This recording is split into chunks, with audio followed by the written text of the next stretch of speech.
You are now listening to Likely to Dispute, hosted by Monkas, Reed, and Tyler. How's everybody doing? It's Cevan, aka the Monkas. Join with me today, as always, is Reed and Tyler, and this is episode 24 of Likely to Dispute. We have a very fun and somewhat sad episode today, our Fine Dining off-season recap episode. We've made it through the off-season. Finally, this podcast has been very helpful for us to pass the time, but at this point, saying goodbye to off-season content is a welcome sight for all three of us.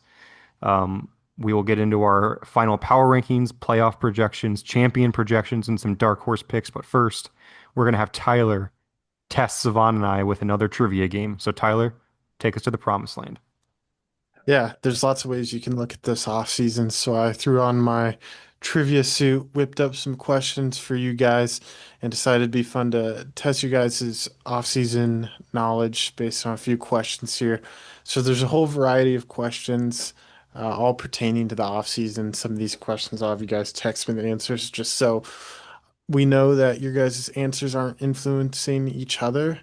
And I'll keep track of the points here and I'll try to be clear here. And hopefully these are all pretty straightforward questions. So if you guys are ready, I'm ready. Let's get do it. it. Okay, I'm going to start us off right here on May 20th. Sandy acquired a 2026 second from Andrew Sumner. Can you name the player that pick was sent for? Text me that answer. I sent it to you before you even finished the sentence. Okay.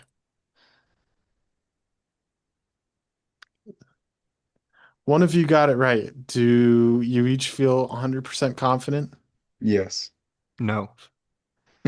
Well, Okay. that's funny how that works because Reed, the less confident answer here is the one that is correct. A 2026 second was sent for Travis Kelce, Cevan. I was actually shocked to see that myself. For some reason, I thought Travis Kelce was a lifer on Sumner squad, but that's not the case. So that's plus 1 point for Reed there. Legacy So- performance already in the dumps here for Cevan. Oh my gosh. I said Romeo Dobbs, Yeah. but now that I think about it, that it was the before first one that draft. came to my mind too. And then when he said May 26th, I was like, I think that was after the draft, but Dobbs was the first thing my mind went to as well. Yeah, Yeah. that's Uh, on me. Yeah, Cevan jumped the gun there. Well, didn't have his head on straight. It's all right, Cevan. You have a few more questions to maybe get your footing back here. Let's go to this one. I'm going to name 5 quarterbacks. 4 of them were on a team at some point this offseason for Gosh. any amount of time, and you're going to tell me the one who is not, okay? And I'm going to have you text me this answer as well. And they were all on the same team, you said? No. All 4 of them were on a team at Okay. some point for any amount of time. One of these guys was not on any team at all during the offseason. And I meant to say this at the beginning. When I say this offseason, this is from when Reed activated the league back in February. So this isn't like some weird limbo time right before the Super Bowl or anything like that. This is from when the league was reactivated. All right. Sounds good. So I'll have you guys text me this answer again, but your 5 choices are Tyrod Taylor, Trey Lance, Stetson Bennett, Andy Dalton, and Cooper Rush. Just one of those guys has just been sitting on waivers all season. 4 of these guys. Can you read the names again? Yes. Tyrod Taylor, Trey Lance, Stetson Bennett, Andy Dalton, Cooper Rush. This feels like a trap. Got an answer from Reed here. I'm not going to say what it is quite yet. There's some tricky names here. You can't go wrong with any of them in my Okay. mind. Before you give the answer, Reed, you already sent yours, yeah? Correct. Mm-hmm. Okay, so we're already locked in. Now, this just it feels like a trap, and I went with what I feel is the trap. So I just hope I'm not wrong. It is Well, the trap. Okay. I was going to say 2 of those guys I know are still on rosters now. I believe just one of them is. But Okay, did I'll Rob get- drop Trey Lance? Yes, Rob dropped. Okay, never mind then. So let's just go through it real quick. Tyrod Taylor's currently on Camden's team. That is wild to me. I did not know that. Trey Lance was rostered by Robert at one point. He was dropped, not picked back up. Cevan, you fell for the trap. Stetson Bennett Yep. was picked up by Andrew Sumner this offseason. He has since been dropped. Cooper Rush was rostered at one point by Ian, and he was dropped, leaving Andy Dalton as the correct answer. And the answer, Reed texted me, so Reed takes a 2-0 lead as Cevan fell for the Stetson Bennett I was gonna trap. say that I, that was a hook, line, and sinker right there. The it second I heard was. Stetson Bennett, I'm like, no way, right? And then I feel like I vaguely remembered that happening. I thought it was Dashaun for some reason, but yeah, I'm almost positive I remembered that occurring at Yeah, some point. yeah, that was a tricky one. Have I anything knew to I add? knew I knew it was a trap, and Andy Yeah. Dalton would have been my answer, but it doesn't matter. I'm down two. That's Nothing. all right. Well, how about this, Savon? I'm going to throw a 2-point question your way, both Oh, your gotta keep him in guys' the way. game. This one I made 2 points because it's a little bit more open-ended, but maybe I don't. We'll see. I'm not going to say anything else. So there have been several waiver wire pickups this year. However, there's only been one player that's picked up 3 different times this season, this offseason. Can you please text me who you think that is? And the reason You're it's two saying point. Go added for it. and dropped three, or added, they've been added three separate times, you're saying? Correct. Okay. Oh God. And, and that's why I made it a 2-pointer. There's lots of names here, but I You're mean, saying we'll since the Super Bowl, like since the end of the dead period. since you reactivated the league. So yes, right around that end Super Bowl time. Hmm. That's a I'm tough gonna. one. That's a good question, first off. Mhm. If you guys are both completely stumped and don't have anything in the next 10 seconds, I will I will give you conference and that's it. Yeah, I can't think of anything. I have one name, but I don't think it's right. Do you want me to give conference? What does that Yes, mean? Like the AFC, conference. NFC? Oh, conference. Yes. Okay, AFC. Okay, my That's the answer was one wrong then. that's the one hint I'll give. AFC conference. And if you guys both get it wrong, that's tough. But if one of you gets it right, that's baller. So we'll see. What's the time limit? Because I have an answer, but I'm still I'll thinking. count it down here and I'll give it, a good few more seconds, see how much longer I can stall. Um, Let me think. I'm not going to Stop give you the. speaking. I need to think. I Okay. need to lock in here. Give me Well, I like got to 10 seconds to lock keep the in. viewers engaged. 10 seconds of silence. Think about Rob Baranis.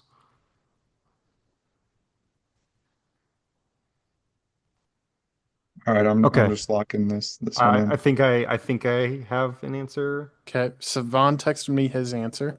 Waiting for Reed here. Ooh, one of you's closer than the other. Neither of you's correct. Do you want? I'll give you guys the choice. I'll say neither of you gets the point, or I can give you the division, How but about bump it. give us division into one pointer?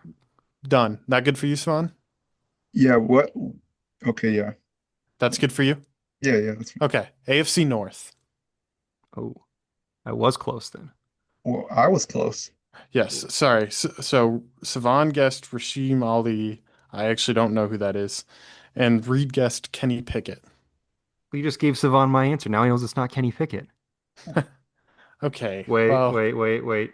I think I have my answer. AFC I'm like North. 25% sure this is right. I got one. Oh, actually, I feel pretty good. eh. Reed, you want to put 2 points back on? No. Reed already texted me and answered the point values locked in, and that did the trick. You both got it. It is Calvin Let's Austin, go. Okay. first rostered by Ian, then by Savon, and currently myself. He has been a journeyman. I'm gonna give you guys both the 1-pointer there. I'm gonna assume that Kenny Pickett didn't help you out too much, Savon. No, not at all. I was not thinking there. Okay, You're so welcome. currently for those keeping track at home, it is 3-1 Reed. Savon is on the board. Let's keep it moving. Let's talk about the rookie draft. In the rookie draft, there are 4 rounds. I want you guys, and you don't have to, well, you guys tell me. I'll ask a question. You tell me if it's text worthy or you just say it. I want to know how many wide receivers were drafted in the 3rd round of the rookie draft. You want to text me that or say it out loud? We'll text you. Oh, yeah, I'll text. In the Okay. third round, Wide receivers in the 3rd round of the rookie draft. Just need the number, not the players. How are you? Do we have to get it right, or are you going with the closest answer? Closest. And if you're both 1 off, 2 off, if you guys are the same margin off or both right on, I'll award equal points. What about if we are the same margin off, we have to have a sudden death, and whoever can name more receivers in the round gets the point? Well, I was going to say the name of the receivers after this. I'll figure out a sudden death if we need it. But just need the number from you guys here. 12 is the max, but I'm going to tell you right now 12 wide receivers were not drafted in the third round. So there's a little hint for you. You're welcome. Okay, I sent you my answer. Okay. Got an answer locked in from Cevan here. Waiting for one from Reed. Lots of pressure here. Answer coming in. Let's see what he has. Wow. I can tell you no tiebreaker is going to be needed here. Reed, you guessed five wide receivers. Cevan, you guessed two wide receivers. It's in the middle of those two numbers, but Cevan is closer. There were only three wide Three. receivers Wow. drafted in the third round. That's going to be Kyle Williams, taken by myself, Jalen Knoll. I can't remember who took Jalen Knoll, and Xavier Restrepo. I remember So, Restrepo and Williams, and I was like, okay, there has to be more than that because I remembered a handful of the non-running backs, but I knew all the mhm. quarterbacks went off before and definitely overshot that then. My thought process was I could only remember Kyle Williams and thought there had to be more. Yeah, So I went not too to many more, just three. Yeah, Yeah, that was an I interesting. remembered Restrepo because he was the pick after we all got mad that Jarquez Hunter went, and now he Yeah, just got waived today. yeah, bummer. All right, well, cool. with that, Savan, you gained a point on Reed there. It's 2-3 with Reed still leading. Let's keep up the rookie talk here. And I want to know how many unique rookies were picked up after the rookie draft. And by Oh unique my rookies, gosh. I mean different named players. There's one player who was picked up twice, and that will be a bonus question if you want to chew on that for a minute. But I just need the number of total rookies I already know who or the person who's been picked up twice is because I was one of them. um so yeah, I just need a number, unique rookies post rookie draft, and I will tell you And it's who's up to close. it's through today. It is current, yes. I Okay. doubled, triple checked. So if they were picked up and dropped, does that still count? Yes, that counts up as a Okay. post rookie draft pickup. And the player, so Reed's getting about auto bonus point. I will let's get the number of post draft rookies first, and then I'll pose that second question and get an answer from you guys. Savant's given me his number. Okay, so Reed's given me his number as well. Do you guys feel confident? I feel like I'm low. Reed, you Feel like are I'm low. I feel Reed, like I'm closer. Savan, you are closer. Both those statements are correct. Reed texted me 15. Savan texted me 24. The answer is 27. That Wow. surprised me. Some notable names from that include Dante Thornton, the recently dropped Rock Taylor, Bill Krosky Merritt, Torrey Horton, Isaac Tesla, KLS. And then my bonus question to you is for an additional point, which, by the way, Savan is now tied with Reed. Who is the only post draft rookie that has been added twice, meaning they were dropped at one point? Cevan, do you know who it is? I can't think of it now. Savion Williams. Okay. Okay, I made a I was gonna mistake. say I picked him up and dropped him, and now he's on Cam's taxi squad, so he Well, definitely I has didn't. been. He has been. I missed him in the bonus one. I had Isaiah Bond, that's also applied to. So that so was then good. so yeah. I guess are you okay with the bonus point for Reed there, Savan? How I, about I'll take it. I'll take it if we're tied at the end. Okay, That can just be a fair. tiebreaker. I was gonna say I we just kind of give him the just point now. Just give it to him now. Ah, no. Yeah, yeah, no, just give it now. You want it? You want Yeah, the no okay. handouts. Okay. Sorry. sure. I I'll didn't even take give it. you a chance to respond, but it didn't really sound like you had an answer. No. Okay. Let's keep it moving. This is another similar question. I want you guys to text me how many picks were traded during the offseason. Now, this does include 2025 draft picks, even if it was during the draft. For example, the Emeka Egbuka trade, those draft picks that were traded, the Emeka Egbuka draft slot itself would count for this question. And that also does include the trade that went down with Ty Felton and a 2028 fourth today between Reed and Trent. So all picks, like even future All picks, you're saying. the total number of picks 2025 and beyond that were traded this season. I don't even know where to start with this.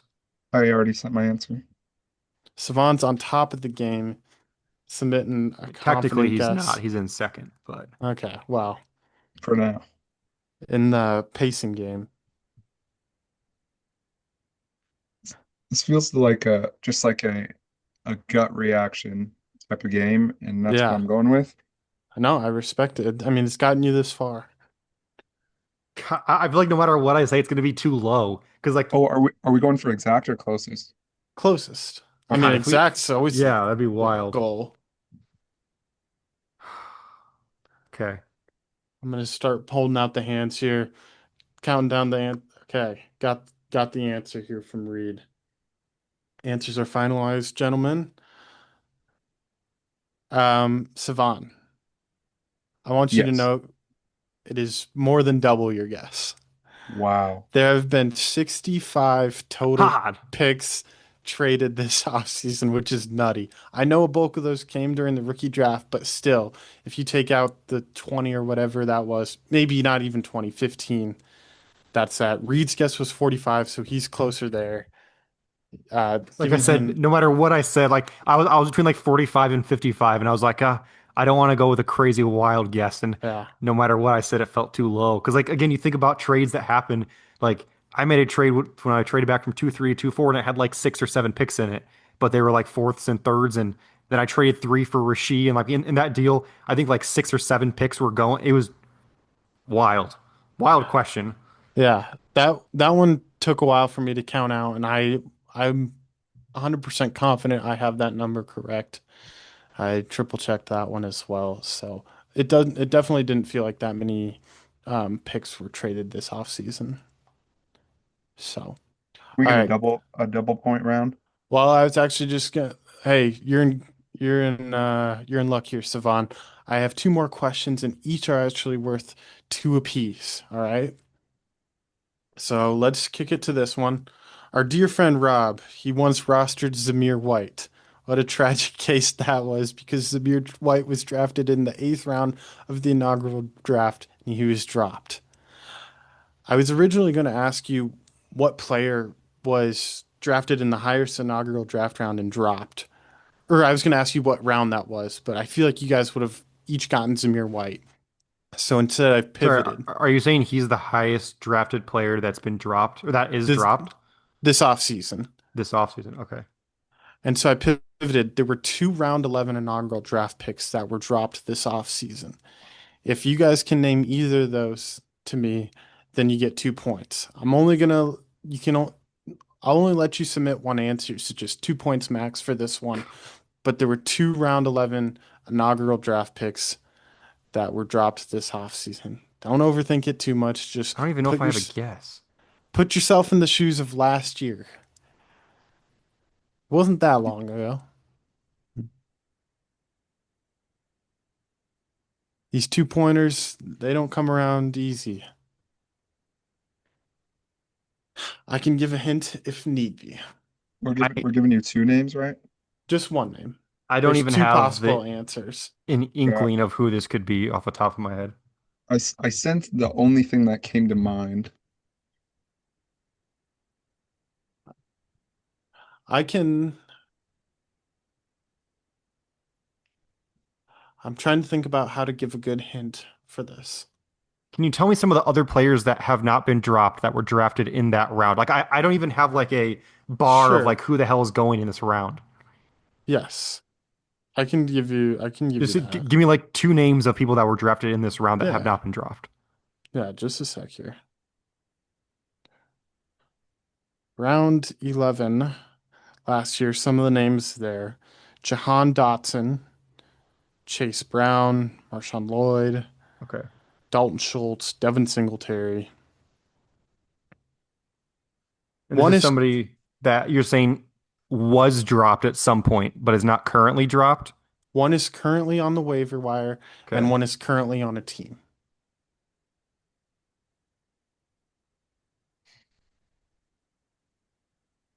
I'll give you a hint.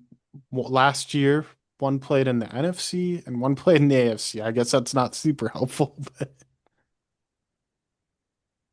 I started taking you, my answers wrong. I'm just sticking yeah, with the answer. Okay, never mind. you're. Do you got? I can. How about if I keep it 2 points, but I give you guys the division for Sure. each? Does that Okay. work? I still have no Yeah. idea. Okay. One was NFC North and one was AFC North. That is last year's team. I got one. Ooh, maybe not.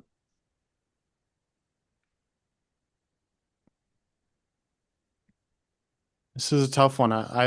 For those at home, I didn't know how how to gauge this question. I I Oh, know I I'm not think always I the I best at think I trivia. have one. These guys are racking their brain, and I respect them for it.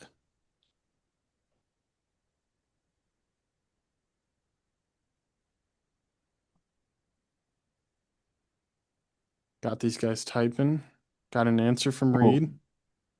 wait, am I giving two names still? Just one. Or can I send two? Go for it. Sure. If you want to send a second, go for it, Reed. Let me think. I was only thinking about one of the divisions. Okay. I don't even know. So maybe.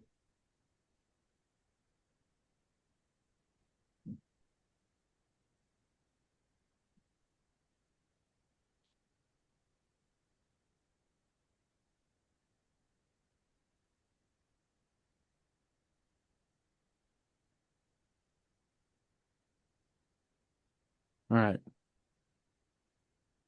Are you good, Reed? Or wait, you're texting I'm me thinking one. about one last team, and then I should be good. Okay, I'll send one more. Okay. Okay. One of the four answers submitted were correct, and it's actually one that I also didn't account for, but they were also in the AFC North. So how this happened was Cevan texted me Christian Watson and Amari Cooper. So and I'm afraid neither are correct. Reed texted me Jermaine Burton and Luke Musgrave. And I made an error on my part. I did not realize I forgot about Jermaine Burton. And he actually was drafted in the 11th round and dropped. No way. Nails. So I that's typed correct. that name and deleted it for Amari Cooper. I That's swear. crazy. So the original two answers I had, which are still correct, but Jermaine Burton is also correct. The original two answers I had were Zach Moss and Keenan Allen. That's good. I definitely So had not thought of those guys. Even they didn't yeah, even cross my mind because they're on uh, different teams or not on a I team. I deleted Jermaine because I thought there was no way he was drafted in the top half of the draft. that's why I totally missed it too. So that's my fault for making that question a little bit tougher. Um, but I thought that was a fun question. Would you, if I would have posted it with just like the highest round, would you guys have each, you think said Zamir White Like, or would I have said Zamir White, or would I have said what? round eight? Yes, I guess I probably could have round or worded that a little bit different as well because it's easier to know players in the rounds they were drafted in. Yeah, I was gonna say I would not have known it was Zamir White. Definitely No, Okay. not. I would immediately jump to Deshaun Watson. Yeah. Well, he wasn't dropped during the off season, but yeah. That's true. Okay. I have one more question for you guys.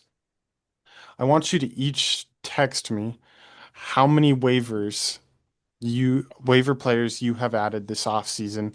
It's not necessarily on your team right now, just how many were on your team at one point from waivers.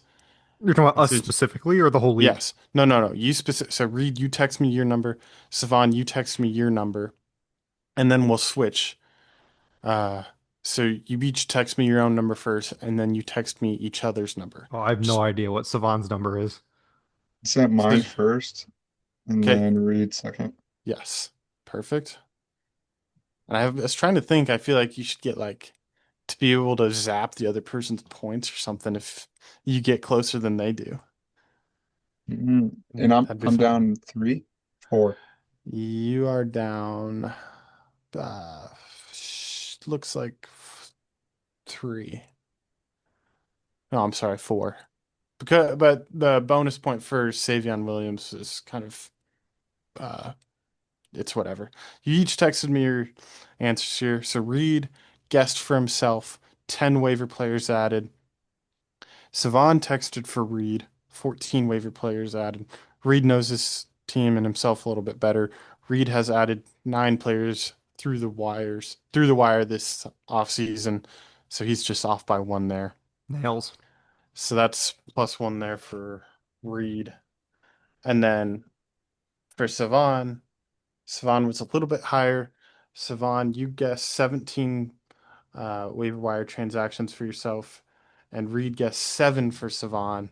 So Reed was quite a bit off. Cevan, you were at 13 waiver additions this year, and you were closer, so you'd get a point there. I need a So quadruple point round here. I'm out of questions, but uh, Oh, I said those were the last two. And Legacy performance down the drain. I kind of butchered the round one with Zach Moss and Keenan Allen, but it's whatever. That's hilarious that I named the one player who you had forgotten in Yeah. that round instead of the two you intended. That's Yeah. hilarious. Yeah, definitely. So hope you guys like that. I thought is my favorite questions, I think, were the ones that you guys were most surprised about, which is the unique rookies picked up and also the how many draft picks were Yeah. traded. No idea where to start with that draft pick one. It's such a wide range. I had no idea what to go for. Hmm. Savannah, it was a pleasure to beat your ass again. yeah. Hey, I'm just happy to get in second. Okay, well, wrapping up the trivia there. Always a fun time to open the episode. But we are going to go on now to our Fine Dining offseason recap. Shouldn't be too long of an episode here. We're basically just going to go over our power rankings, show the final table of all of our playoff odds for each team, and then our championship odds for each team. So, first off, power rankings. If you remember our very first and second episodes of this podcast, we're giving our power rankings at the very beginning of April, I believe. Cevan and I led the first episode, and then in the second episode, Tyler gave his power rankings. So these are the power rankings that we gave originally at the beginning of the offseason, and then what they've changed to after the offseason has gone down. This is what we have them at in our power rankings now. And we color coded based on the tier of power ranking that we have them in. We mention these often throughout the team breakdowns, but our 4 tiers are the maybe next year tier, playoff aspirations, contenders, and favorites. And those will be color coded as you'll see here for their current power ranking for each person. So starting off alphabetically here, we're starting off with Cam K. We can see here, Cevan and I both started the offseason with him at number 4, and Tyler had him a little bit lower at number 7. But Tyler has him at the exact same spot as he did pre-offseason, while Cevan had a big drop off down to 10th, and then I had him down to just 6th. So again, we don't want to go too in depth here. The goal is not to give another team breakdown, but Cevan, we're gonna kick it to you first. Why did you have him so far down? What do you feel like his outlook is this year? And could he win a championship? Yeah, like you said, without making another team breakdown, um, I can't remember where my head was at the time, but what I'm looking at now, um, just to me, a lack of depth overall on the entire roster. I like the 1-2 punch at running back and quarterback. Um, Nothing really behind it. And then the receivers, it doesn't have a standout wide receiver one. We're still to be determined on Tetaroa. But I mean, trading Josh Downs for Godwin, I don't remember either what I said at the time, but now that's not for me. I believe you said Um, you leaned slightly towards the Josh Downs side that he traded away. okay, which sounds checks out now. And then stud at tight end, both really. It's really just a depth thing for me, and with I think a bunch of other teams I had just kind of leapfrog ahead of him. And we'll get into the championship stuff and playoff stuff later. Yeah. For me, again, being at 4th, I stand by that ranking. Um, Obviously, he's in a tough spot post reclamation draft. The reason the reclamation draft occurred is because there was not, one of the teams was just god awful. So both him and Cam Thorn have had to try to make the best of a less than ideal situation. I think they've both done a solid job. I mean, Kim K definitely came out of that draft with the better end of the stick from those two. He was, I think, just overall more prepared, having been in another dynasty league before. So I think he left that draft feeling really good.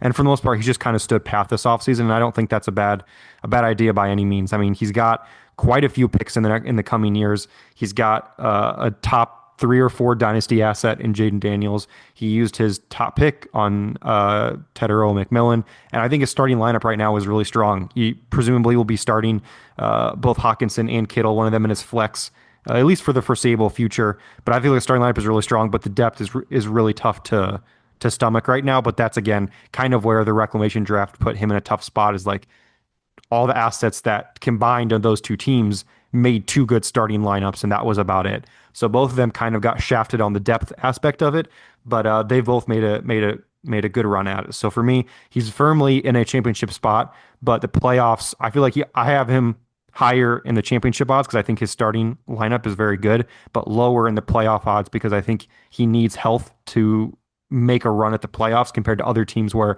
the depth maybe the floor is higher, but the ceiling is lower. Tyler, the most consistent one here, keeping him at seventh, which I believe we gave you shit for back in the day for having him so low. So Yeah. seventh right now. What do you think about that?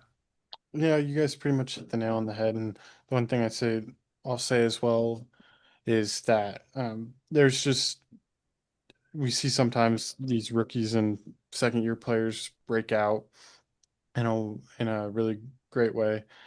But there's players on the bench here that it doesn't seem like there's a lot of breakout potential from anyone. So yeah, that starting lineup's just got to stay healthy, and maybe there's a chance Devin Neal does something, or Tyrone Tracy just completely silences the hype of Camp Scatterby. I don't know, Ray but Davis, man. One James yeah, Cook injury, I Ray actually Davis to the moon. I do like Ray Davis. Yeah, he's exempt from what I just said. Hmm. So And yeah, agreed. as we mentioned, quite a few picks in the pile too. So if he gets to a good point in the year, if you'll remember, my bold prediction for him in our team breakdown was that he'd start the season 5-0 and then miss the playoffs. So he starts hot. He could definitely delve into that treasure chest of picks here to try to upgrade the team and at least the depth, or maybe upgrade on what he has to add those players as depth. So definitely some options here, but overall we feel relatively strong, Tyler and I. But Cevan is very weak on the depth here for Cam K. Following Cam K, we have his reclamation draft partner, Cam Thorn here.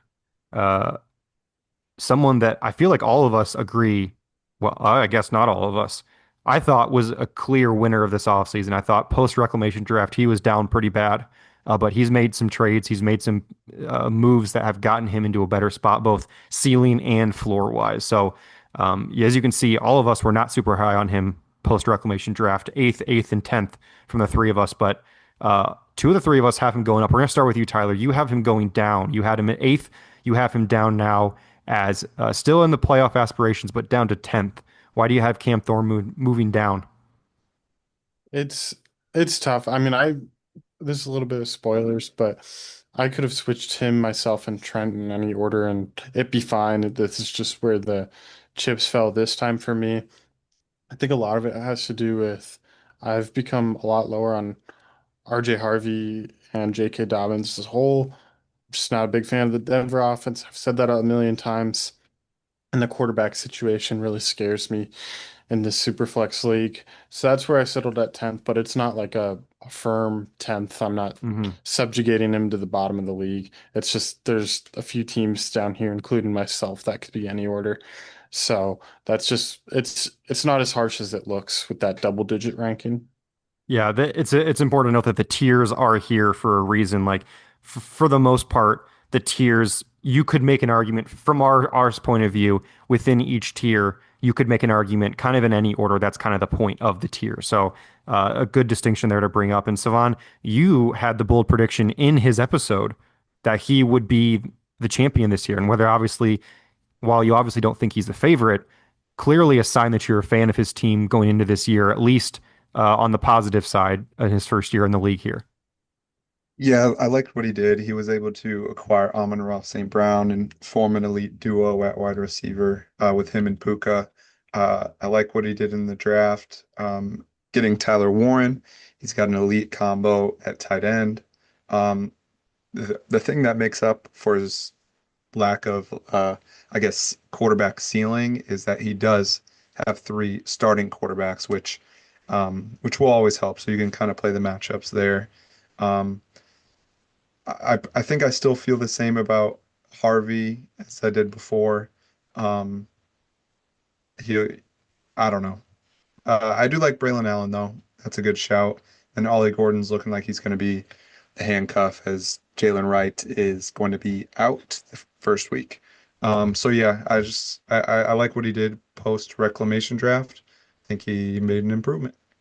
Yeah, I'm in the same spot. He's going to be living and dying by his wide receiver duo and tight end duo, with obviously, as you mentioned, acquiring Amon-Ra St. Brown to form a duo with Puka, and then drafting Tyler Warren to pair with Sam Laporta, who is notably been trying to trade but has not been able to find a partner. And yeah, the ceiling at quarterback of having Bryce Young, Tua, and Darnold is scary. Like, especially in a super flex league like this, you need at least a quarterback that can carry a week for you. And I don't know if he has one of those guys, even if the surrounding roster is pretty strong. So that's why I'm a little bit lower on him. But I agree. I think he's done good work since the reclamation draft to put himself in a competitive spot going into the season here. And again, all of us have him in the playoff aspirations tier in a good spot going into the season. Post Camp Thorn is alphabetically, this was Cevan, but it is now the Monkas, of course.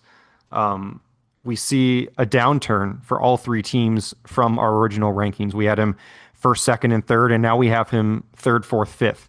Cevan, we're going to go to you last. We're going to start over with Tyler. You had him in second. You gave him the smallest drop between pre offseason to post offseason. Why do you feel similarly about his team now compared to the two of us who have him dropping a little bit further?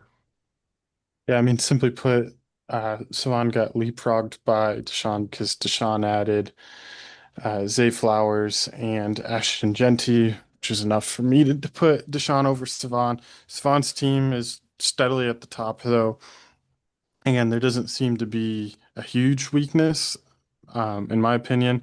Maybe that second running back spot, maybe the quarterbacks are a bit unproven, but generally, I feel like Cevan's team has good starters and the depth to fill holes if he needs it. Like I said, that quarterback's going to be maybe the biggest issue he has. If you remember my bold take, I listed I think it's like four or five waiver wire type quarterbacks that An I predicted elite hot take. I predicted Cevan would start at least one of those guys, and if that's the case, then maybe his season's not going quite right. But still generally one of the top teams of the league, and I'm sure he'll be vigorously trying to defend that crown. Yeah, the this is also the guy who got 30 per week from Darnell Mooney out of his super flex last year. So I wouldn't put anything past him if he does have a quarterback injury. But for me, I think Cevan is the team in the league that has the biggest difference between their ceiling and their floor. A very wide range of outcomes. In my opinion, he's depending on a lot of guys to take a step in a direction that we have not seen yet in their career, which is not a bad thing. But I feel like he has a lot of reliance on that. So that's where I see the gap between the two. If everything goes right, Marvin Harrison lives up to the draft capital. Rome lives up to the draft capital. We see the breakout from Drake May. We see Penix continue to sling the ball around. We see Caleb Johnson be the workhorse in the offense there. Mark Andrews keeps catching touchdowns. Like, he's going to be an elite team in the league. But my worry is that you get a few of those that don't happen like he's expecting them to, and then suddenly the floor starts to drop out really fast, and he doesn't exactly have a huge bulk of picks to make improvements. So I think the median outcome got lowered for him this offseason, but I think the ceiling either got raised or at the very least stayed the same. So again, a very strong team and an owner that will make sure he's not going to miss the playoffs because that's his pride and joy in this league and our other league. But Cevan, you dropped yourself from the top team in the league to the fourth team in the league. Is that your own doing? Did teams hop you? What's going on this offseason? Uh, if you remember back to that episode, I said I was only going to put myself first because I'm coming off a championship. So we'll I just did start not there. remember that, but that doesn't Okay. sound like solid logic. Yes, exactly, which is what happened. Anyways, um, yeah, I agree with a lot of what you guys said. I think the team is fairly similar to last year, except if you compare the two, I think this one just has a lot higher of a ceiling. Like Reed was saying, I obviously I'm higher on my own guys and are expecting breakouts. And yeah, I think I have a solid enough starting roster to guys got a couple guys that can carry like Gibbs, Neighbors. Um, those are always good guys to have. And then I feel like I've got a lot of uh, upside like behind the starters, specifically in the tight end room. I'm the only one who says it, but really like the tight end room. I think that's sneaky. I think uh, in a tight end premium league, um, it will be appealing to other managers. And so if I've got a few dart throws, one that hits, and then one I can keep on the team, I'm going to be able to make it work. Running back room is a lot to be desired from where I felt it was at the draft. I had a guy get cut, I had a guy get moved to RB3. So we'll see. But yeah, Let I me still think let me pose a question for you before you finish up. Of these names here, I'm gonna list names. Which one are you least confident in taking the step needed to be a starter on your team? Not maybe not starter, but to reach what you're expecting of them. So of these names, Drake May, Marvin Harrison Jr., Rome, Penix, and Caleb Johnson. Which of those guys are you least confident that they're taking the step you're expecting them to? no, this don't make fun of me for saying this, but it would be uh Caleb, and I didn't think he deserved to make that list you were saying. Okay, So then get rid of then Caleb of the other then four. it would have been Penix. Okay, that's fair. Dude's got a But rocket on his left arm, but he needs to make sure it's going where it needs to go. yeah, overall I think I still have one of the uh higher floors from a starting lineup. Um yeah. And I don't Yeah. my teams don't get injured, you know that.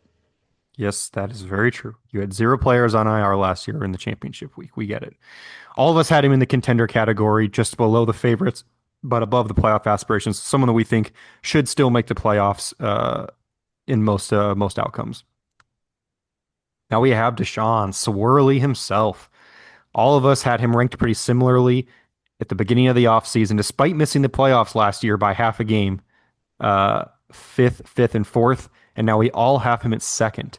But the important distinction here, as you can see, Cevan and I have him in the favorites category, but Tyler, the Slurp King himself, has him in the contenders category. So Tyler, you have him ranked the same as us, but why do you have him not in the favorites category as the number two team in the league? I think the other team is in their own tier, and I'm not going to talk about another team during Deshaun's little recap here. His team is very good. I mean, he has Chris Olave on the bench, and anytime you can keep Chris Olave on the bench in the starting lineup, that's pretty elite. Um, Deshaun has been super aggressive this season, this off season, and last in season with the moves he's making. And I tip my cap to that. He's assembled a great squad here, and anyone who's facing him should be scared. There are no weak spots in the starting lineup right Jeez, now. you sending out threats for him, telling people they should be worried to play him. I They should respect it. be. I respect it. Savan, you and I had an identical ranking to start and an identical ranking now, lumping him in with the favorites. Why don't you take it away here? I feel like we probably pretty much agree almost entirely on what we're seeing here. Yeah, I think back then he didn't have Genty. Now he does. He added depth in his receiver room with Addison. Um, he added Colston Loveland, a high drafted rookie tight end. There's no holes on the line in the lineup.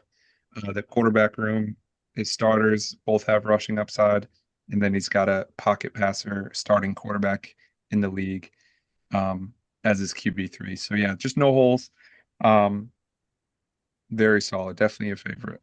Yeah, I think for him to be a seer like a real legitimate threat to be the champion, he needs to get a step out of either Bo Nix or Caleb Williams.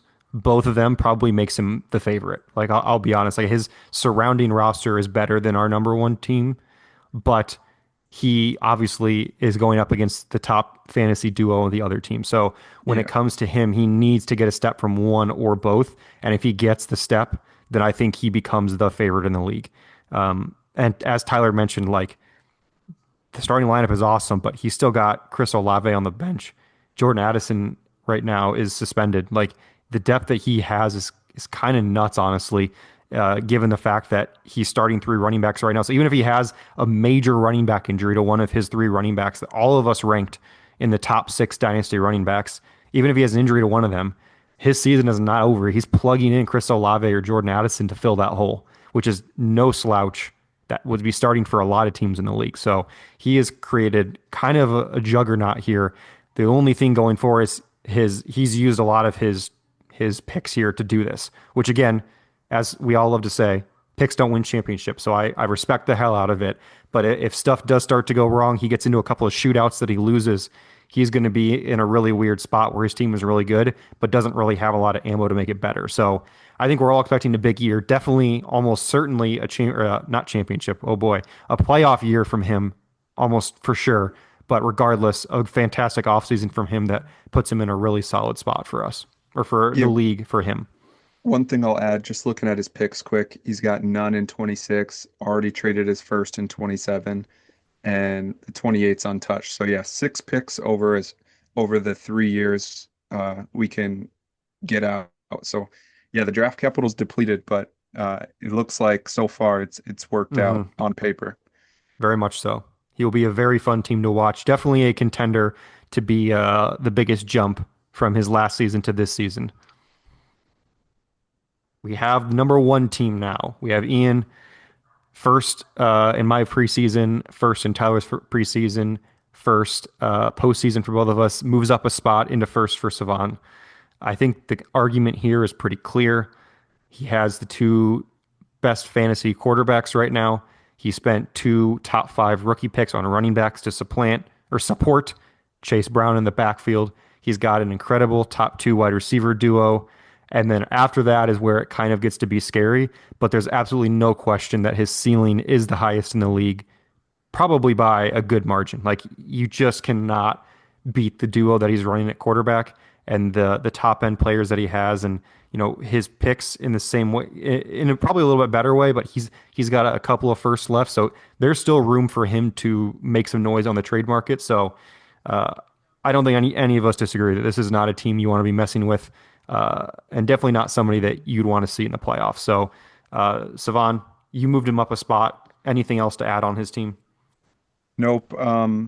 Just since the draft, gotten a lot higher on players on his team. Uh, Notably Omarion Hampton, Travion Henderson, and Emeka Egbuka. I think these are three rookies that they're going to start hot from the jump. Outside of that, even you're with how strong he is everywhere else, even to have a guy like David Njoku in his tight end just to hold it down. It's a very scary good team in the starting lineup. This is a team that has to stay healthy.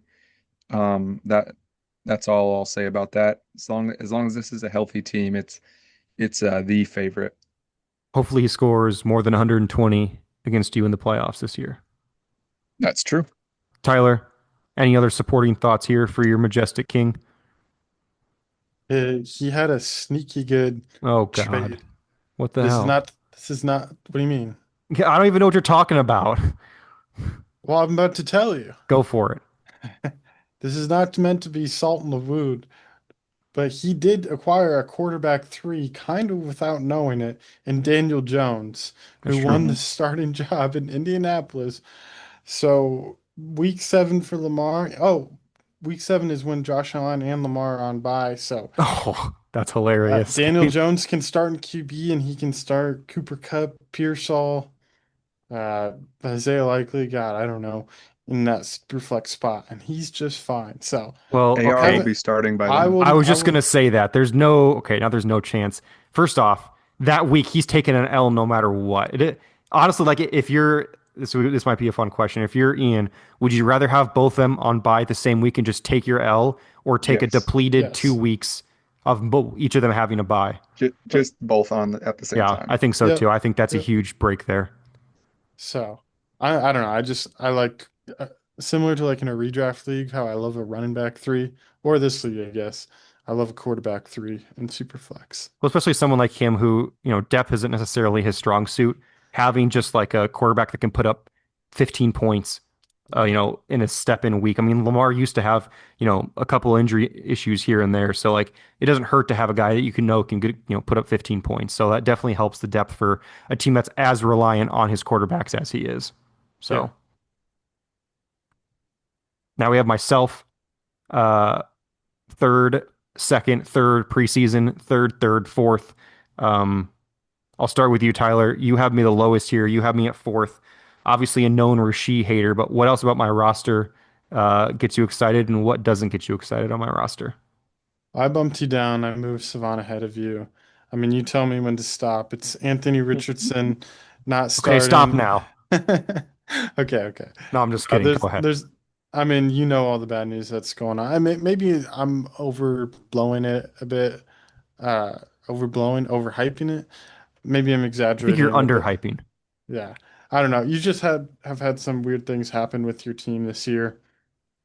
I know you went out and acquired Jerome Ford and the Cleveland How is running that the back. move that gets brought up? No, no, no, no, no, no, no. I'm just saying like the Cleveland situation's weird. I'm not saying it's a bad like something bad that's going on with Jerome Ford. I'm just saying I feel like you've had a lot of players who have been in the news or adjacent to, you know, pretty high profile NFL news. And so I I just moved you down a spot. And but the team's still really good. I mean, I'm not moving you down to double digits or anything. Starting lineup looks great. I have been vocal about your running back three just being a black hole. There's nothing there. And that's pretty scary if I'm being honest. You were But just talking up Jerome Ford. that wow. Is Quinshawn gonna sign? Who knows? I don't know. Um, I yeah, the team's fourth. I like it. It's good. It's better than mine. Not as good as Savanian or Dashaun's. RB3 won't matter when Jonathan Brooks takes over. So, Okay. In 2026. Savon, I did not move in your rankings uh, from pre off season to post off season, but prior to your readjustment in the last few days, I was first in your power rankings.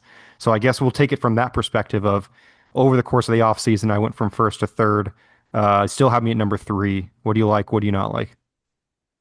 Yeah, after reassessing, it was mainly just I I I liked other teams more. Notably Ian's. I grew to like his players, few players better. And then yeah, just to echo Tyler, it's it's the starting lineup, and then I mean the news about your receivers lately as well isn't the most appealing. Josh Downs, Tyler Warren. Uh, there's nobody with extreme upside or super high upside in your tight end room. Um, the quartet of the receivers, though, is obviously where you hang your hat on at night. And I do love the top two quarterbacks. It's really just after the starters that separates um, you from being a favorite. But I got you right at the top of the contenders tier. Not a bad place to be. So love the team. You've got some you've got some ammo if you want to use it to patch some holes. Middle of the pack. Yeah, I mean you would trade your first to get into the playoffs. So I won't um, need to. okay, well your track record on playoffs My in track record in general, this league is a 1 for 1, buddy. well your track record over the last two is all I care about.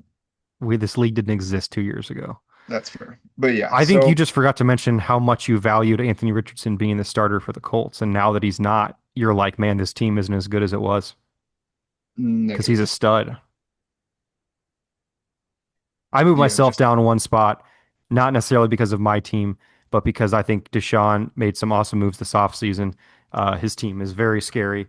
So not really a slight to my team. I think my team got better this offseason for the most part. Like obviously I traded for Rasheed, knowing a suspension was possible, although at the time that I did trade for him, he was still in limbo. There was no court date set, so I wasn't necessarily expecting it to happen this year, but still unknown news there. But obviously, as you mentioned, a lot of faith in the wide receiver room, both my starters, my bench, Luther Burden, Josh Downs, I think provide immense upside. Juwan Jennings, like there's a lot of guys that I can rely on there.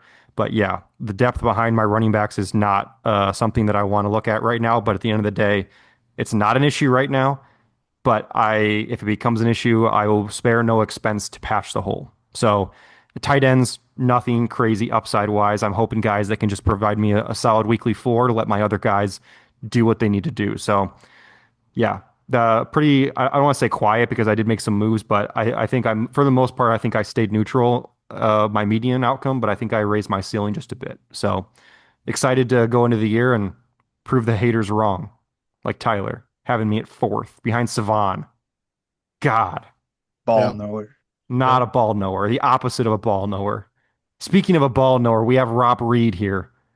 10th for Stevan in the I keep saying preseason, pre-off season, 8th for myself and 5th for Tyler. And Tyler once again nails his ranking and keeps him at 5th, while Cevan and I both move him up in the rankings. And obviously the big caveat for Cevan and I was the fact that he had a really solid starting lineup minus one flex. He needed to make a move, but obviously that was also not the biggest thing he did this offseason. So we're going to start with Cevan himself. Cevan, you obviously have him up 5 spots, probably the second contender for the biggest leap this season from last season.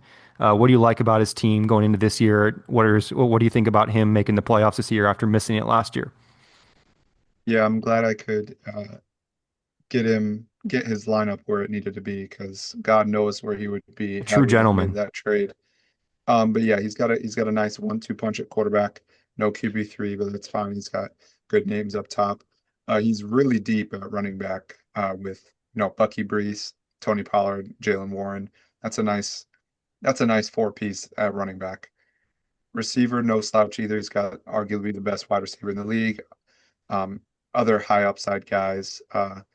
After the top four, and I'm more skeptical on Jacoby than you guys, but it's really only those top four for me. But it's all he needs to play, and with having the depth at running back, he's able to patch flexes left and right.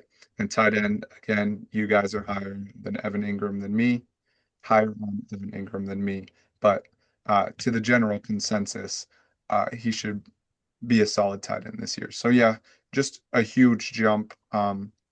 In overall quality and depth from where we started to where we are now. Yeah.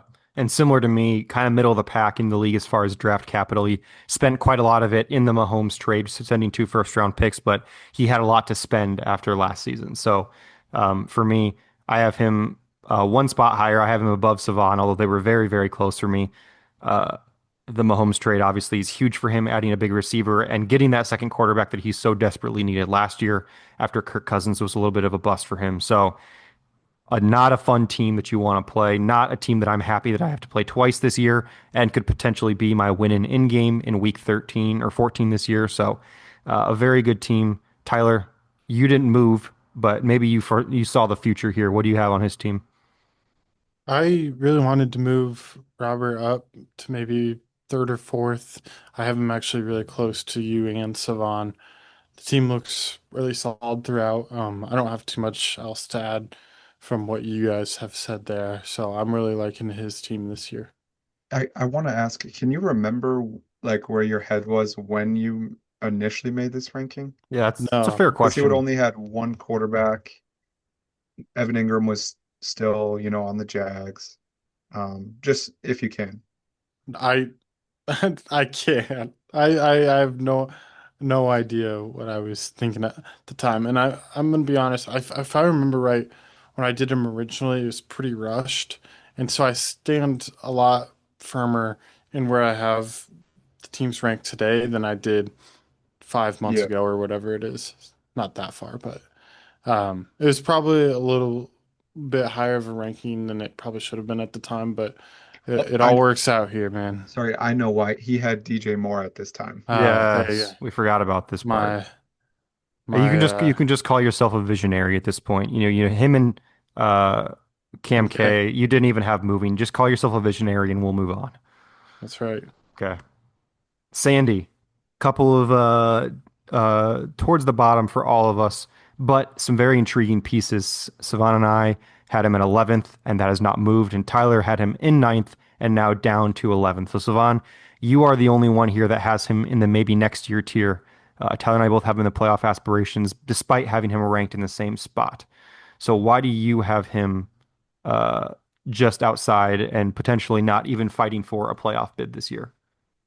Yeah, I mean, we talk about the positives. He's got one of the better fantasy quarterbacks in Jalen Hurts. He's got Dynasty RB1, Bijan Robinson, and he's got an elite alpha wide receiver, AJ Brown, and our tight end darling of the offseason, Tucker Kraft. So the way I'm seeing it, he's got one solid guy at each position. After that, in my opinion, it tails off, it drops off dramatically. Um, the guys he's going to have to be starting at wide receiver two are flex options, and same thing uh, for running back. Um, yeah, to me, it was probably more of just a lack of moves because the team's fairly similar to where it got him the bye last year. So maybe we're just not seeing the vision, but yeah, that's about it. Yeah, we've talked about, we being the three of us have talked about this on multiple occasions, but the fact that Sandy and our next one, who we both have ranked towards the bottom of our power rankings, were the second and third seeds in the league last year. We just don't see that the same spot moving forward for them. So Tyler, uh, only a slight bump down, but in the same spot as us. What do you see with Sandy's team here? Most of the same. I will note though, I when we originally created the tiers, I had them in the maybe next year team, but next year tier. But I actually think this team is good enough to maybe have those playoff aspirations. So that's a key difference there for me.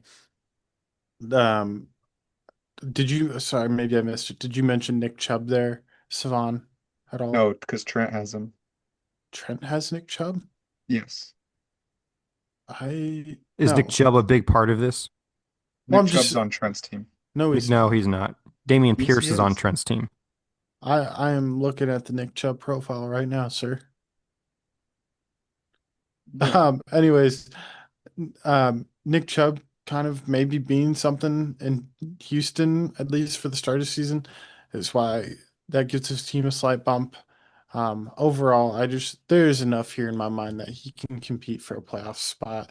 We'll see if it's much more than that, but yeah, still some there's still some holes here and um, talent to be talent to be had that's not had on this team right now. So, Yeah, Sorry, Nick Chubb is on Trent's redraft team.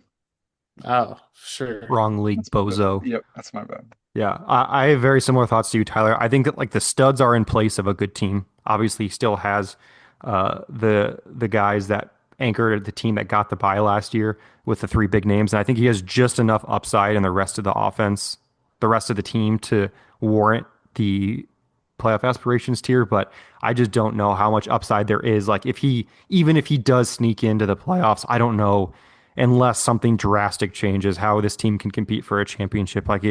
It's just really hard to see a team like this making a run, but there's just enough for me to see a team like this threatening to make the playoffs. So partially speaks to the parity of the league and how quality all of the teams are to some extent that they can, in my opinion, push for a playoff spot. But at the end of the day, like I think you mentioned it, like the inactivity is the part that probably hurts him. I feel like if he like was in it to win it, like he could end up putting together a really good team, but just doesn't have enough going on in the league to really push his team forward. So, no slight at him, but there's a lot of the studs of this team are pretty similar to what he came out of the inaugural draft with, which one of the only teams that is still kind of working from that foundation directly. Following Sandy, we have the third team in the league last year in Schrader. But unfortunately, we're all predicting a fall from grace here for him. All of us have him in 12th. I am the only one that has him in the playoff aspirations tier, which I think is notable. I have no teams in the maybe next year tier, which again, just to what I just said, or back to what I just said, like I think there's enough on each of these teams to truly make a push for the playoffs.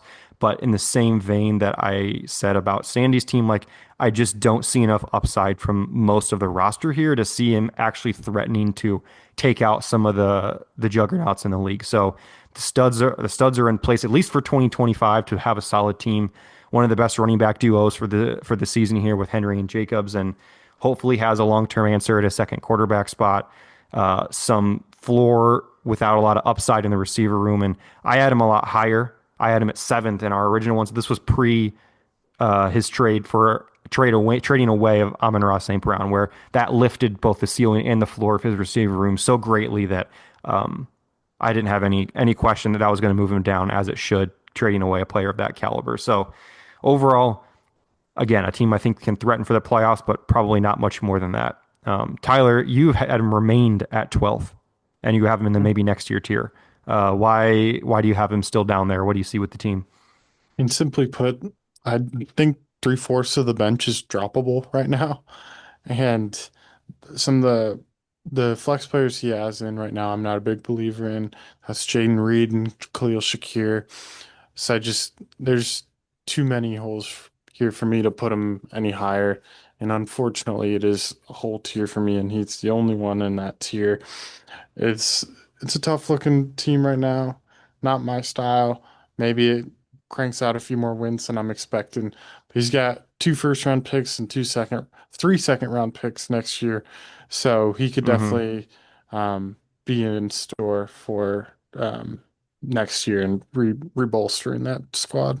Yeah, I was going to say Keep Trade Cut has him at 11th quarterback, 11th running back, 12th receiver, 10th tight end, but it has him at number two in draft capital behind someone we have not talked about yet, who will surely discuss that later. So yeah, definitely ammo if he is making a Cinderella run in the first half of the season. If there's enough there that he feels he can make a run, he has the picks to do it, no doubt about that. Cevan, any more additional thoughts on Schrader's team heading into this season? Why you have him dead last at this point? Yeah, I think it's fun to note the only quarterback he had on roster last year was Purdy and walked away with, a starter between Russ and Jackson Dart and Spencer Rattler. So I mean he does have three starting quarterbacks, which is never a bad thing. But yeah, the running back duo is gonna have to do a lot of heavy lifting. He does have some upside with Dylan Sampson, in my opinion.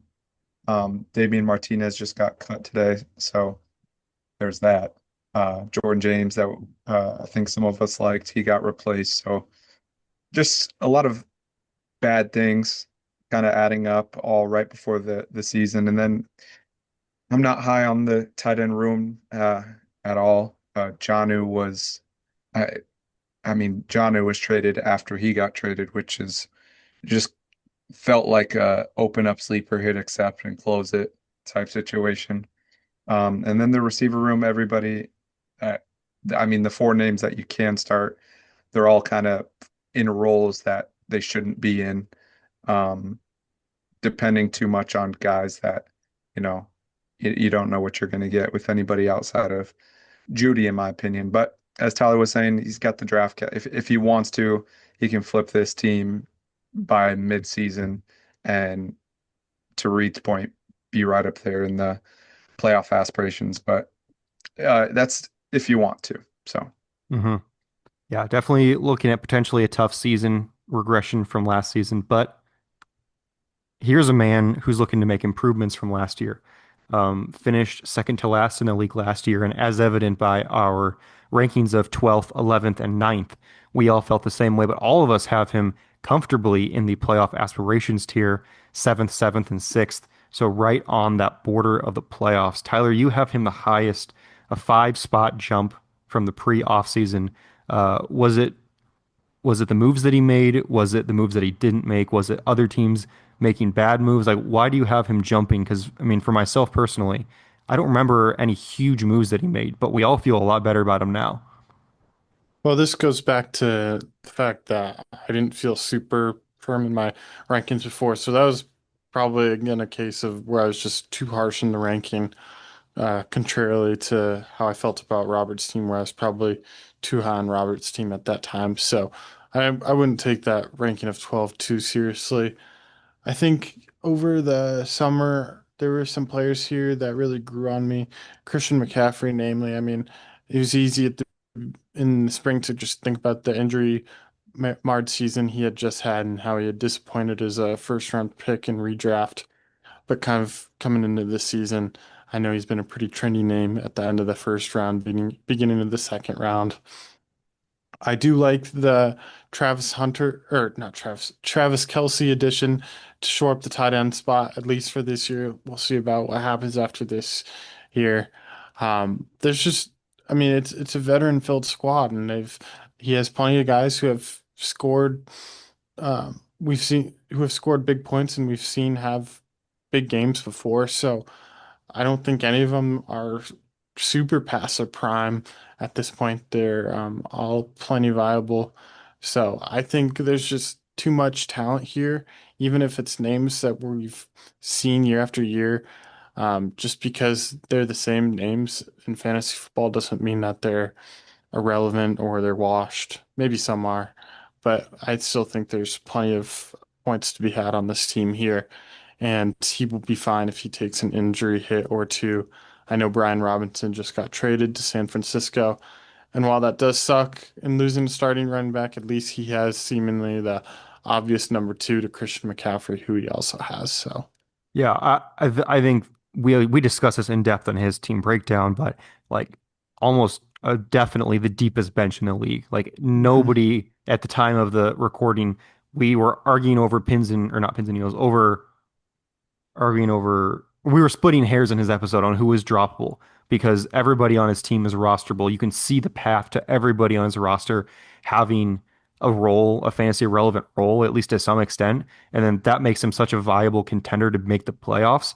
The floor for him, I feel like, is really high. I just worry about the ceiling. But when you look at who he has, this could be, his last ceiling year, like McCaffrey, Kamara, Calvin Ridley, Tyreek. Like these are all guys who they could all be, I mean, to some extent, could be the last year of their prime, but they also could not be. So I feel like this is a team that is a lot more threatening this year, but not necessarily because he made a bunch of moves, but because his guys got healthy, had some bad luck hit him last year, and I think that's due to turn around this year. Cevan, similar thoughts to us or anything else to add? Yeah, I think over the offseason, his team kind of just grew on us Hmm. as we got closer and closer to the season. And then, yeah, like to both your guys' points, he didn't really make too many over the top moves, but I think quietly dishing out, lower draft capital for, spot fillers like Travis Kelsey, Darnell Mooney, Brian Robinson, that all added up and helping for depth or, spot starts or starters, whatever. He's going to have up to five starting quarterbacks at one time. He also has healthy draft capital. He's got two first round picks next year, um, and then all of his first the years after that. So this is a roster that is solid floor. Only thing for me really is the receiver room. Um, to me, it lacks that superstar alpha guy that everybody wants, but it's a like Reed was saying, we're splitting hairs. I think deserve to move up. Um, yeah, I think we've all got them similar for a reason. We all have similar Hmm. thoughts, so Yeah. we can all see the path, whichever way the season goes. Definitely a more formidable team this year, it feels like. Last year, he didn't scare me at all. This year, he definitely can be a threat. He's got some big time names that can put up big time games. That I'm was a I'm st bar. still happy to play him twice a year. I'm sure he's happy to play you too. Trent, Brock Brower's brigade. All of us, not all of us, sorry, my apologies. Tyler and I had him in the bottom three. Cevan had him a lot higher. And now all of us have him kind of at the bottom of the playoff aspirations tier, kind of teetering on the edge of playoff aspirations or a little bit higher. So I have him the lowest, so I'll just take a quick stab at it. He is also someone, as you can see, that I had a lot lower earlier in the offseason. And not necessarily, again, that he made a lot of moves, but I just kind of some of the guys on his team grew on me. Some of the guys I feel like I either wasn't looking at right or their value I think just wasn't apparent to me at the time. But now I feel like I see the vision, but I don't necessarily see what the ceiling is. Like I feel like there's a lot of guys on his team who are very confident in their production. I just don't know if he has a stud outside of Bowers, and those studs are kind of what win you championships. So again, I have him the lowest of the group, but I've come around on his team. I feel like it's a solid team. You're not getting a free win by any means. But Cevan, you had him quite high in our original power rankings, and you were shocked when I had him at 12th. You dropped him just 2 spots down to ninth here. Why is that? Yeah, I think the big separator for me is the running back room really just didn't shape up the way I'm sure he was anticipating. His sixth pick, their sixth overall pick, still not signed, allegations right when he got drafted. And then, the stink of Isaiah Pacheco. So I mean, yeah, when you're going into a dynasty season, this is not a slight to Aaron Jones, but when he's arguably your best running back, you probably got bigger problems. So yeah, I'm only seeing two running backs that you can comfortably put in your lineup, and then again another team that lacks, bona fide wide receiver one, kind of just has a few guys. Um, uh, that aren't sorry, how do I word this? Smith, Pickens, and Evans, they're all great. I just think, one or two of them are going to be playing out of their preferred role in fantasy terms. I do like a couple of his upside wide receivers with Higgins and Tillman, and I know Tyler will shout out Rashad Bateman. But yeah, also has three starting quarterbacks. Um, it's just yeah, it lacks that high outcome ceiling. Um, and the depth is a little worrisome outside of quarterback. Tyler, any opposing thoughts? No, nothing crazy. This was a team that grew on me, so I put him up a few spots higher than I had before. Um, I do like the team overall, and yeah, nothing else to add. Well, let's round out the caboose of the league with Tyler. Perhaps the most auraless team in the league, but at the same time, he was in the playoffs last year. All of us feel quite similarly on him, eighth, ninth, and ninth. And he takes a drop from the pre-offseason rankings, but that was planned, or not planned. He did that to himself knowingly, selling off a couple of pieces for picks. And we're going to go to you last, Tyler, of course, on your team. For me,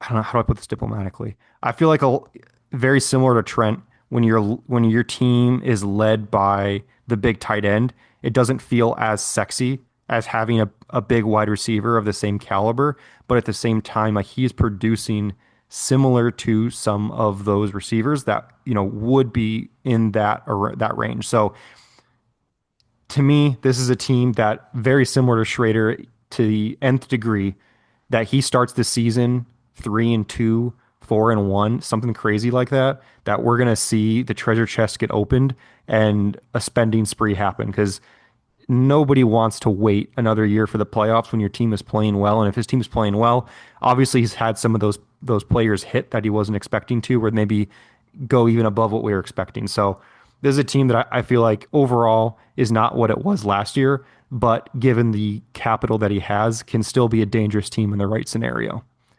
Cevan, what do you think? Yeah, you got 9 picks next year. I know you've been stockpiling them. You've just been waiting patiently. I applaud you for that. As far as the offseason for you, I love that you were able to get three quarterbacks. Kind of got, I don't know if you'll call it luck with Justin Fields getting a starting job, but you got a solid three quarterback rotation. I actually really like your running back room. It's a high floor room for me, and then you've got some handcuffs or some younger guys that you can see a path for, mainly Bill and Jaden Blue. I like that where you're at with your running backs. I like that you have Mixon. He seems like an easy sorry, I don't, this isn't meant to be in what I would do, but he seems like an easy sell when he's healthy to a contender. I love that for you.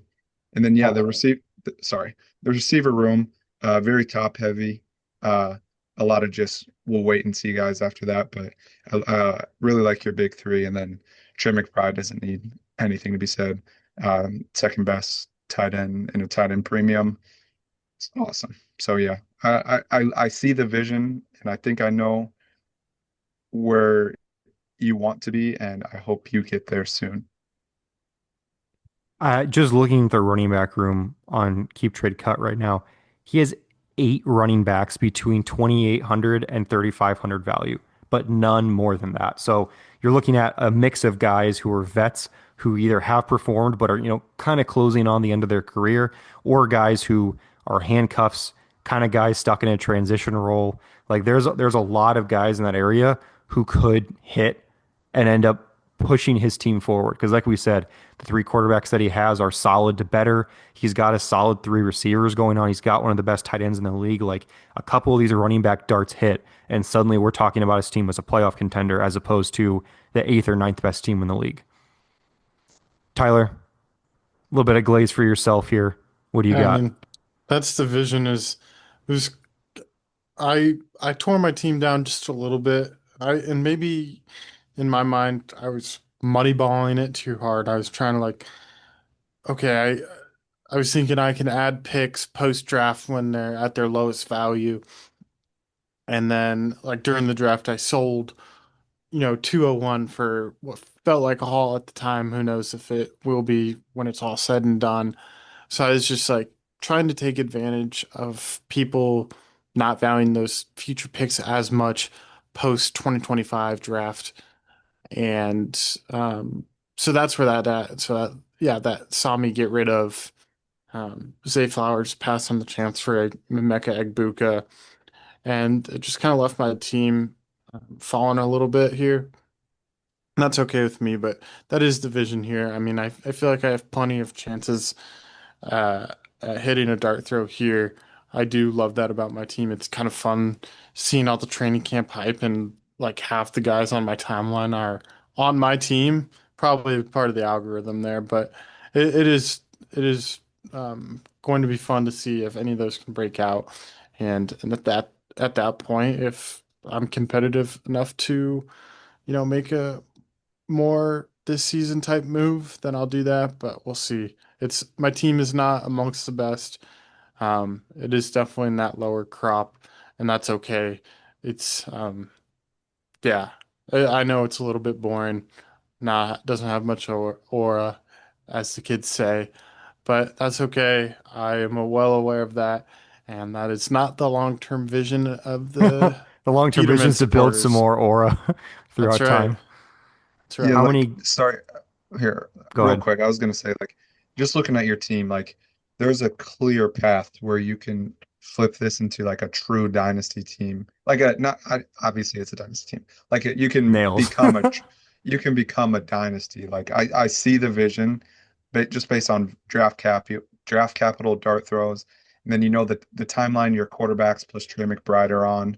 I Yeah. mean, uh, your receivers are older, but that's the last position to die in I mean fantasy. So that's the vision is hit on a few of these breakout or a few of these dart throws. If I don't win this year, that's fine.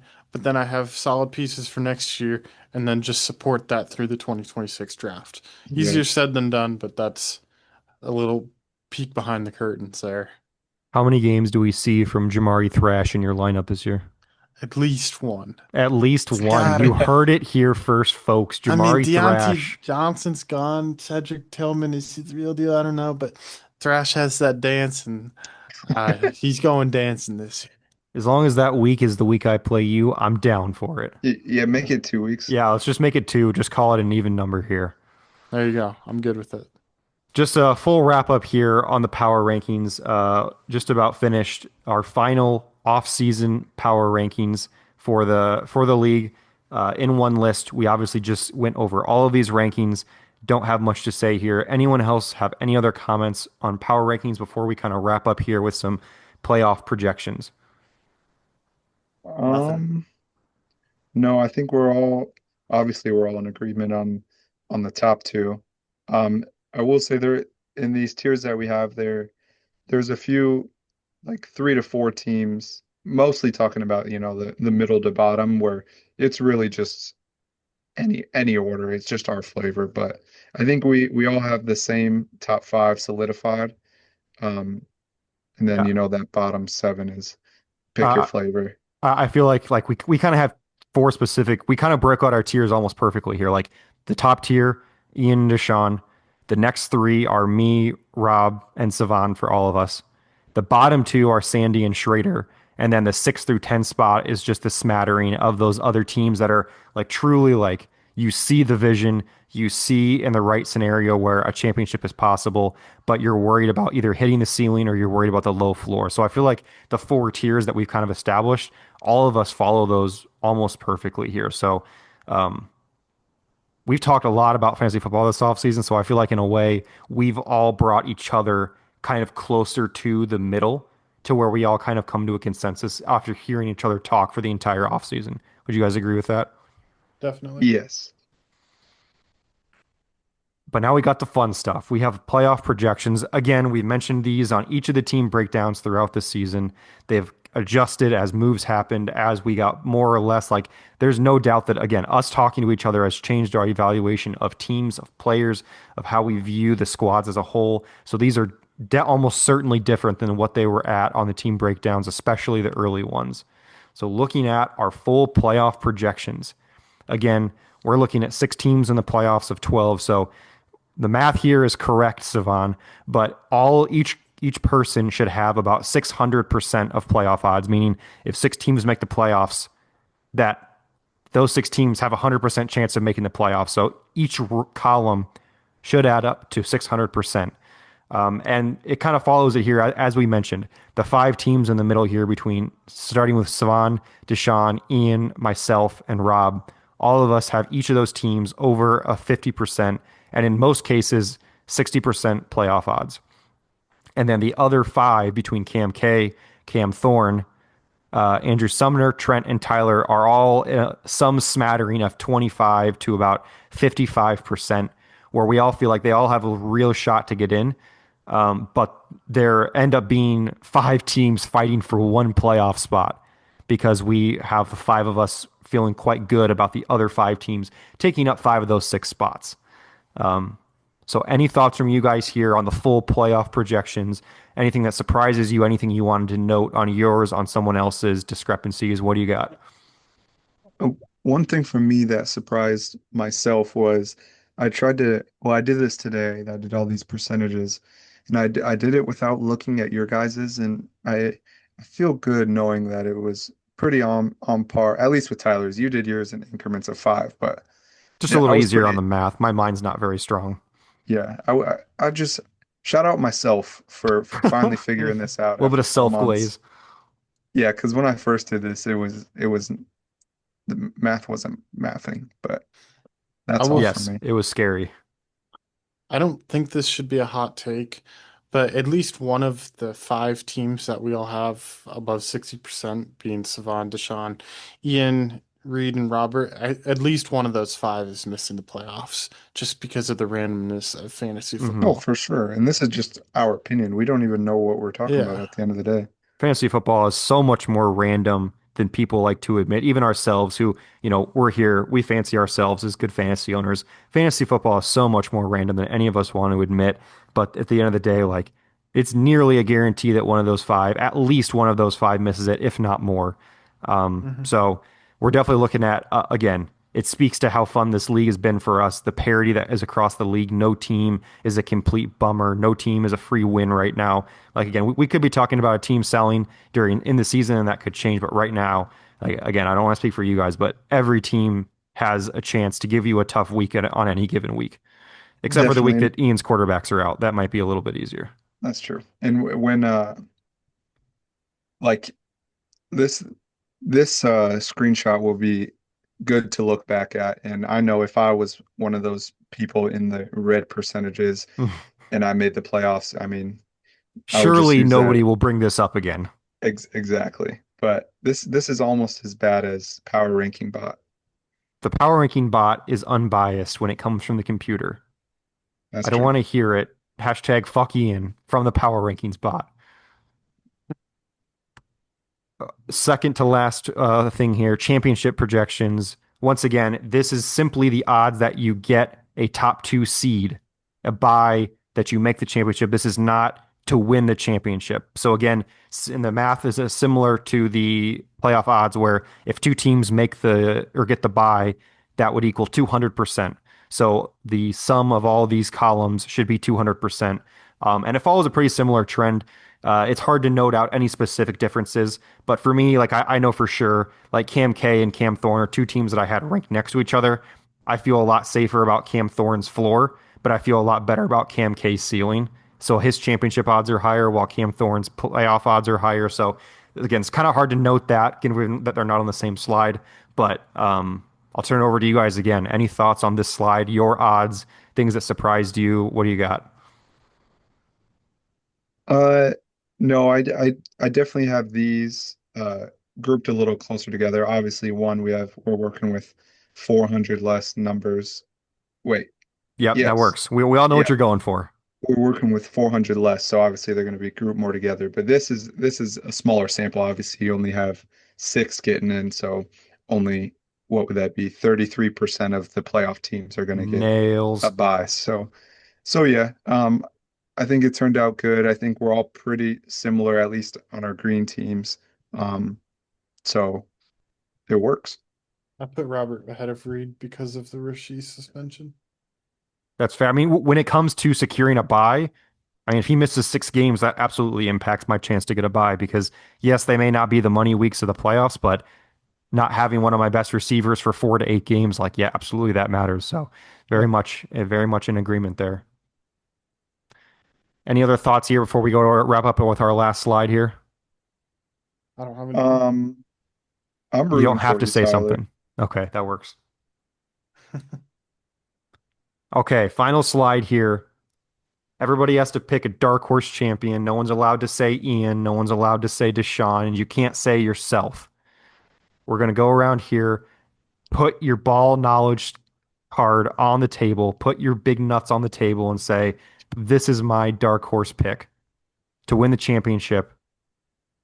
Cevan's already kind of done his. Cevan, we'll start with you. Are you sticking with Cam Thorn via his team breakdown episode, or are you switching up the pick here? Yeah, I'm staying true to myself. I'm gonna pick the dark horses, Cam Thorne. Give us a 30-second pitch on him. When it all goes right, what does that look like for him to get a championship in 30 seconds? Yep, that's Steelers offense actually panning out. DK, being top 12. That's this double tight end thing working out. Laporta getting back to maybe his rookie self. Tyler Warren, maybe a dark horse tight end one season. You never know. RJ Harvey really being Sean Payton's guy. Obviously the team staying healthy, Tua staying healthy, Bryce Young taking that next step, and really just that starting lineup living up to their potential and then some, because it's a lot of projection right now. So yeah, high end outcome, it's Cam Thorne. Tyler, you can't say yourself, of course. We're going to go to you next. Who is your dark horse champion? I'll go with Trent, my fellow tight end Wow. lover. Uh, when, Wow. yeah, I don't. I'm looking at it more and more. I mean, best case scenario, Isaiah Pacheco returns to a high end RB2. Jordan Love returns to his Toyota-thon form. Aaron Jones. I'm not going to go player by player. Cevan loves George Pickens, so I'll take his word for it. Mike Evans, perennial 1,000-yard receiver. JJ McCarthy is the truth, and Kevin O'Connell is the quarterback savior. Quinshawn Signs and his beast. I'll pick Trent as my dark horse. One sec. Go ahead. I just want to make it known you said you're not going to name every player and then listed five more. Uh, is that every player? Okay, fair enough. I just wanted to say that. Sorry. I, Love you. I didn't even mention the GOAT Rashad Bateman. Well, you You should have should have. let off with that. Okay. I'm torn here, and it's going to seem questionable because it's between the two people that I brought into the league. I'm between Andrew Sumner and Cam K.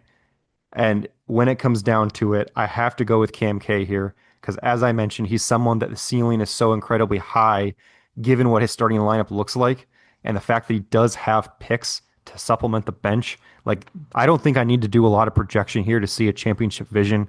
His quarterbacks are young studs. His running backs are proven studs. He's got two tight ends that have mid to high end, if not tight end one upside. He's got a very highly rated rookie. He's got a couple of wide receiver twos in the NFL, but hopefully are on good offenses. And he's got a bunch of picks to supplement that. Um, I firmly see what this looks like for him, but again, it has to get out to a hot start to warrant him spending those picks to truly make himself championship worthy. Because you're not going to get, for the most part, you're not going to get full health throughout the year, and he's going to need those picks to supplement that depth. So Cam K is my pick. Tyler is picking Trent, and Cevan is staying true with his team breakdown pick of Cam Thorn. Any last comments here? Our last fine dining related podcast of the offseason. We're recording this just over a week before the opening game next Thursday between the Eagles and the Cowboys. Any final thoughts, not just on the league, but on the pod itself, on the season? This is an open floor for the next couple of minutes to talk about whatever we want to talk about within reason. Yeah, for me, Pod's been great. All of you that actually do listen, shout out you, Ian. Shout We were, out to the viewers out there. You guys are the best. yeah, I was gonna say Ian was begging me for the pod to drop when we were in Chicago. I said I don't control it. I tried. We had a 4 hour car ride. It would have been nice, but shout out the viewers. I hope if you listen to whatever the reason you listen to this for, I hope you're either one entertained or two informed. Um, I think seeing a perspective from all three of our angles is really beneficial, especially if you're in a league with us. But I also would like to say I think we're three pretty knowledgeable people. We don't like this is yes, it's a hobby and it's fun to us, but we actually try and learn or be constructive about what we talk about. So if you've learned something or anything, that's always great. And then just the camaraderie we built over here at the headquarters. It's stressful sometimes and it gets riled up. And we get annoyed at each other sometimes, but we'll always come back and shoot the shit at the end of the night. So it's been fun. I'm glad the season's almost here. I can't wait. And that is all. Tyler, any final thoughts here to wrap up? That was good from you, Savan. That sums it up pretty well. I don't know if you could milk any more fantasy content about the off season out of me right now. Like I just don't know what else there is to talk about. So it's good that the season's starting. I'm sure you could. I'm sure I've got a little bit left in me. But yeah, it's been a long off season. So I I am ready for she to get suspended. I'm ready. What I'm a ready. fucking hater. Come on, man. That's just a personal attack. I'm ready for the season to start. I'm ready to see Bill out there. All I know is that all of our takes are now documented on the internet. And at this point, anytime any single play in the NFL happens, one of us is probably going to be right about some take that we had. So there's going to be a lot of gloating in season, probably premature gloating in a lot of cases, saying I was right, saying you were wrong, because Zach Charbonnet had 1 carry for 7 yards in the first game, and you're like, I told you he was going to be better, and that type of stuff. I can't wait to do that in season. But yeah, the effect that we've had on each other, I think, and kind of creating a hive mind of fantasy knowledge, I believe has been beneficial for all of us. And in that way, for the non-listeners out there, you're now at a disadvantage because you're not part of the hive mind. So in incentives for everybody to listen moving forward. Tyler, were you going to say something? I was just gonna say you talking about every play happening. That's probably how that's related to something we're right or wrong about. That's a good teaser for the board bets episode. Oh boy, we're hyped for that one. All I know is that at 12:27 on Sunday of opening week, Cevan's going to say GG's in the chat to whoever he's playing because he's going to call his matchup is over already. Sounds about right. Well, we're done here. We still have a couple of episodes this week if you're still listening again. Thank you for the support. We have our board bets episode, as mentioned. It should be a very fun one, a very contentious one, a lot of getting people riled up, back and forth discourse. That one should be very fun. And then we will be dropping a week 1 preview prior to, I believe, the Saturday before opening day. It'll be after the first 2 games, but do a week 1 preview, give you a preview of what our in-season content will look like, and then hopefully get everybody excited for the year and kind of see what we got for in-season content. Because we've been, as Tyler said, we've been milking this off-season content, so we are ready to get to some previews and some recaps as opposed to some breakdowns of teams and dynasty ranks. So we will see you very soon, not next week, but we will see you very soon.